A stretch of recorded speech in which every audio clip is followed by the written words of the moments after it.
My passion is writers, playwrights, screenwriters, because I believe they're the biggest asset that the Christian community has. Because the story arts has become the main way in which people are learning to live their lives and shaping their worldview. And the sad news is that we as Christians have just a minuscule presence with this huge tool of influence, both in front of the camera as well as behind the camera. And the limited representations that we have are cliche and embarrassing. Yet, what I want to show you is two groups. Here's the good news. There's two groups who actually went from cliche and embarrassing images all the way to cultural impact, and I'm hoping that we can learn from them. So the first group is in the 1960s. So imagine that you are African American, and if you are, then just be that. And imagine you're in the 60s, and the only representation that you've seen of yourself to this point has been Mammy in the kitchen, Uncle Tom, kind of subservient roles. But then all of a sudden a film comes along in which you can finally go, hey, that's me, I finally see a great true portrayal of myself on screen. And for me in the 60s, that was Guess Who's Coming to Dinner with Sidney Poitier finally playing a leading man. And I can finally say, that's me. At this point, you have a voice, you have an image, and so the next phase happens in which you want to let that voice roar. And this is in the 70s, you see Black Pride, Black Panthers, and you see black exploitation films.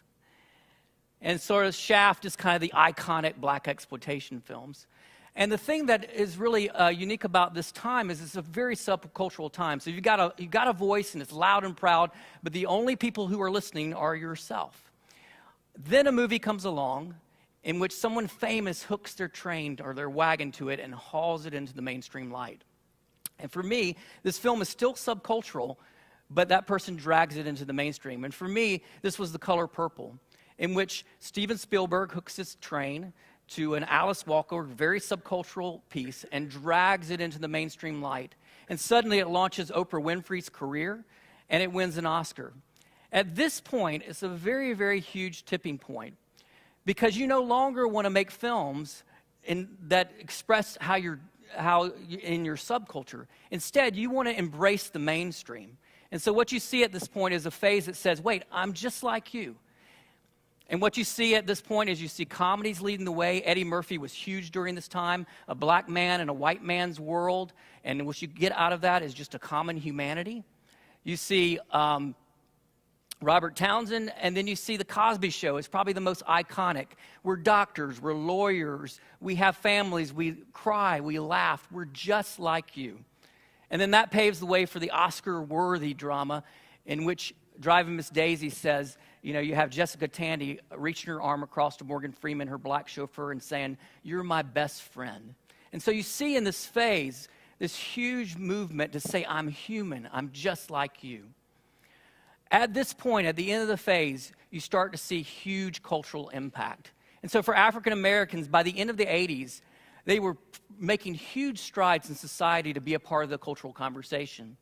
So much so that the next two phases, which I'll go through quickly, are in the 90s, where you finally can say, hey, it's okay to be African American and just like you, but I want to be like you and different. So you see you going back into stories about the Civil War, but saying it from an African American standpoint.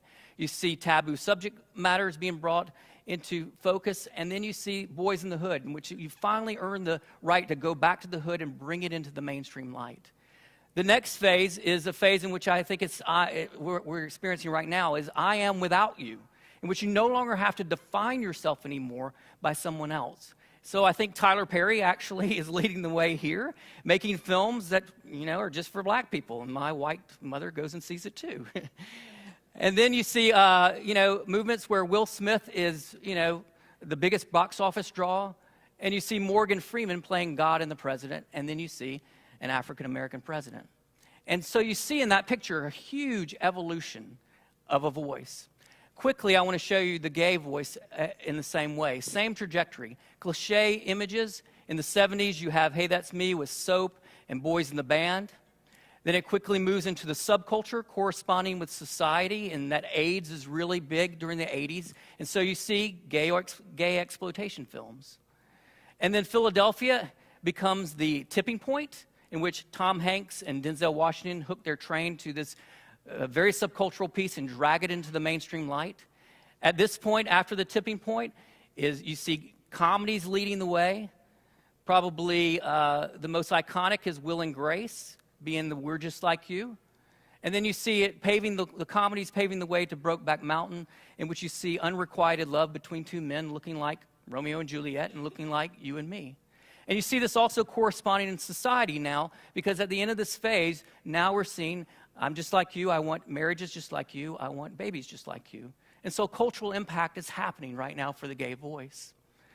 And I believe, the next phase for them, and Milk was sort of a premature venture into this, was I'm like you and different. So where are we as Christians? Well, we've seen cliche images for us for a long time. We've seen nuns and priests and different representations that way. For me, I think I saw myself for the first time with Chariots of Fire or Tender Mercies, in which I finally could say, hey, that's me. But, we began to create our own subculture.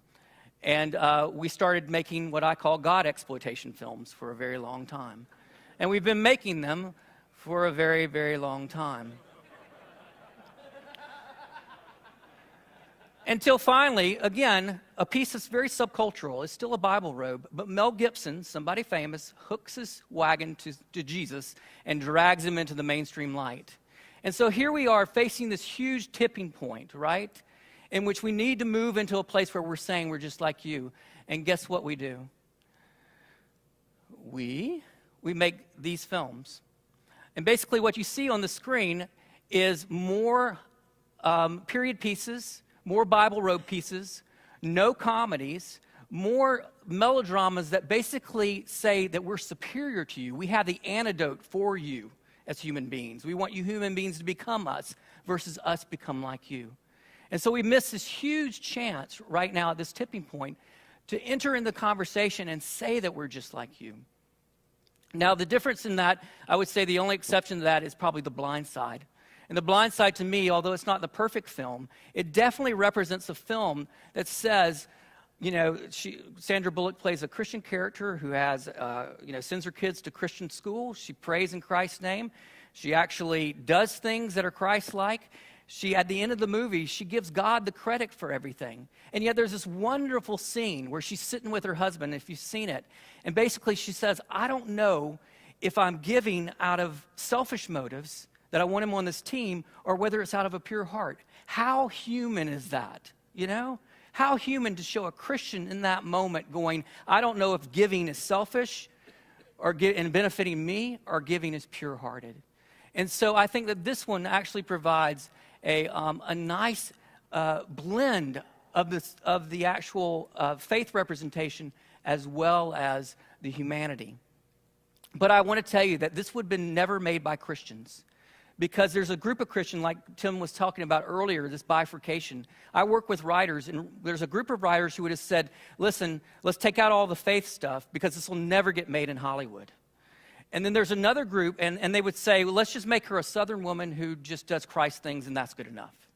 And then there's another group of people who would actually want to change it to a G rating, and they would want to say, okay, let's just make sure that we are also showing that we're supplying his spiritual needs as well as his physical needs. And I want to tell you that I actually met with the leaders of Alcon right after the makers of The Blind Side, which is Alcon, a Jewish guy, and basically he told me, he said, I'm okay with putting Christians on screen, but I just would like to see you guys portrayed that you're not always perfect, And he said, and besides, this is a true story, and she wasn't perfect, and yet she was a Christian. And what I want you to see in that is my bottom line, which is the fact that what he was doing at that moment was not only saying, I need to make this true story, he was saying that it's more important to tell the truth, that this woman is a Christian as well as a human being than it is for their own worldview or their own agenda. And I think that's the answer that we have to do as we move through this phase, is to tell the truth. Thank you.